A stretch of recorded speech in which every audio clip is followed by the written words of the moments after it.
August 8 దేవుని వాగ్దానం. వివేచనను లక్ష్యము చేయువాడు మేలు పొందును. సామెతలు 19:8. మన ప్రభు అయిన యేసుక్రీస్తు నామములో మీ అందరికీ ఈ ఉదయము శుభములు తెలియచేయచ్చు ఉన్నాను. ప్రియులారా, దేవుని మహాకృపలో మనము అత్యున్నతమైనటువంటి ఆనందం పొందుకొని మరొక దినాన్ని ప్రభువులో గడపటానికి ప్రభు ఇచ్చిన సమయాన్ని బట్టి దేవునికి నేను కృతజ్ఞతాస్తుతులు చెల్లించుచూ ఉన్నాను. ప్రియులారా, అందరూ ఎలా ఉన్నారు? క్షేమంగా ఉన్నారు కదా?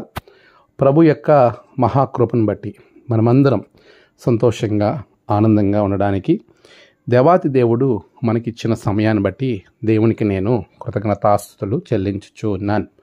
ప్రియ విశ్వాసులారా, ప్రభు సన్నిధిలో మనం ఎప్పుడు కూడా ఆనందంగా సంతోషంగా ఉండాలని ఆయన మనలను కోరుకునే దేవుడు.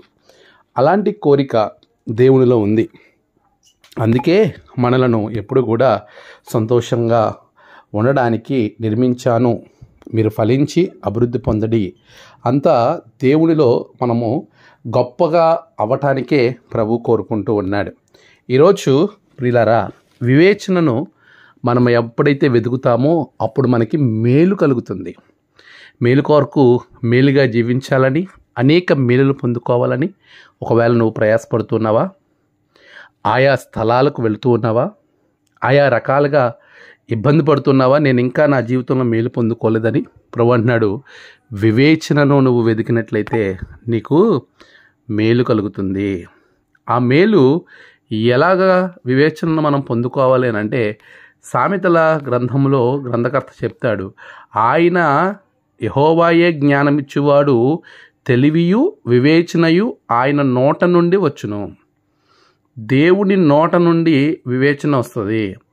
అలాంటి వివేచన మన జీవితంలో మనము ఆలకించినట్లయితే మనకి మేలు పొందుకుంటాం. వివేచన ఎవడైతే లక్ష్యం చేస్తాడో అలాంటి వారు మేలు పొందుకుంటాడు. లక్ష్యం చేయడం అని అంటే శ్రద్ధ నిలపడం, దాని యందు ఆసక్తి కలిగి ఉండడం. వివేచన ఎలా వస్తుంది మరి? ఆ వివేచనందు లక్ష్యం చేయాలంటే ఎక్కడ నుండో మనం పొందుకోగలిగితే ఆయన నోటిలో నుండి వస్తుంది.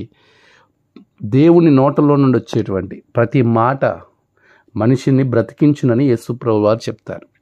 ఆయన నోటి నుండి వచ్చే మాట, ఆయన వాక్యమైనటువంటి దేవుణ్ణి, ఆయన నోటిలో నుండి వెళ్ళు జారినటువంటి ఆ ప్రతి మాటను మనము జాగ్రత్తగా విని అభ్యసించిన ఎడల, మన జీవితంలో దాన్ని లక్ష్యం చేసిన ఎడల వివేచన పొందుకుంటాం. దాని ద్వారా మనం మేలు పొందుకుంటాం.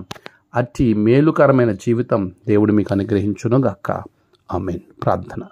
సర్వోన్నతుడా, గొప్ప దేవ, వివేచన పొందుకోవడానికి నీ యొక్క నోటిలో నుంచి ప్రతి మాటను వినే శక్తి సామర్థ్యాలు బిడ్డలకు పొందుకుని తత్ఫలితంగా మేలుకరమైన జీవితాలు వారికి అనుగ్రహించండి. నేడు వారి ప్రయాణాలు, తలపెట్టిన నూతన పనులు, ప్రతి పనిలో విజయం దయచేయండి. నేడు జన్మదినము, వివాహదినము, ఆయా విశేష దినములు జరుపుకుంటున్న బిడ్డలను బహుగా దీవించండి. తమ ప్రియులను కోల్పోయి ఆదరణ కొరకు ఎదురు చూస్తున్న బిడ్డలకు ఆదరణ దయచేయండి. ఈ దిన దీవెనత నింపి మీరే మహిమ, ఘనత, ప్రభావాలు పొందుకొనమని యేసు నామమున ప్రార్థించి వేడుకొనుచున్నాం తండ్రి. ఆమేన్. తండ్రి, కుమార, పరిశుద్ధాత్మ త్రియేక దేవుని గొప్ప దీవెన మీకు తోడే నడిపించును గాక. ఆమేన్.